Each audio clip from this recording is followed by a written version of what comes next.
मुझे खून दो, मैं तुम्हें आजादी दूंगा।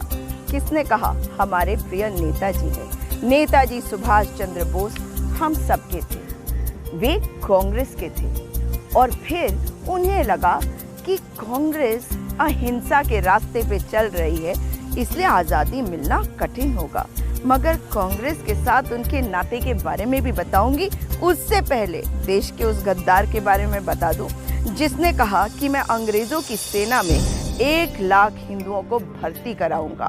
उसका नाम था विनायक दामोदर सावरकर। उसने ये 1 लाख हिंदुओं को भ्रमित करके अंग्रेजों की सेना में क्यों भर्ती करवाया और उस फौज से, जो फौज आ रही थी नॉर्थ ईस्ट की ओर से, जो फौज आ रही थी हमारे नेताजी की, उनके विरोध में तैयार करवाया।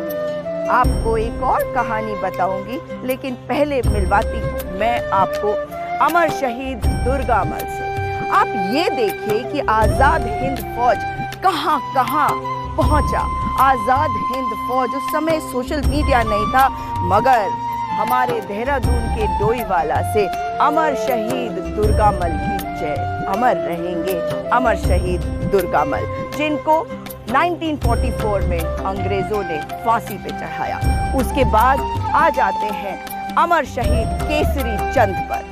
अमर शहीद केसरी चंद जी को मई 3, 1945 को दिल्ली में फांसी पे चढ़ाया गया।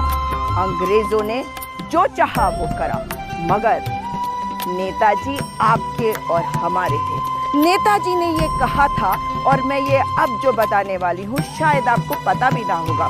क्या आपको पता है कि लाल किले पे से, लाल किले के प्राचीर पर हम तिरंगे को क्यों फहराते हैं? आज़ादी के जश्न को मनाने के लिए। उनका तरीका अलग था। वे नहीं मानते थे कि अहिंसा से हम जीत पाएंगे, जो महात्मा गांधी का तरीका था।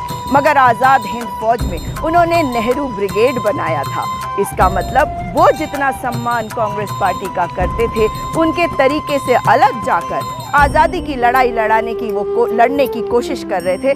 उसमें आपको बताती हूँ कि जब देश आज़ाद हुआ तो नेहरू जी ने कहा कि उनका तरीका अलग जरूर था, लेकिन वो भी तो आज़ादी की लड़ाई लड़ रहे थे। उन्होंने अंग्रेज़ों को कहा था कि अंग्रेज़ों, तुम्हें भारत छोड़ना पड़ेगा, और जब हम आज़ाद होंगे तब लाल किले के प्राचीर से हम तिरंगे को फहराएंगे। और इसी का सम्मान करते हुए उस समय की सरकार ने ये निश्चय किया, और उस समय कांग्रेस की सरकार थी, उन्होंने निश्चय किया कि लाल किले से फहराया जाएगा हमारा प्यारा तिरंगा।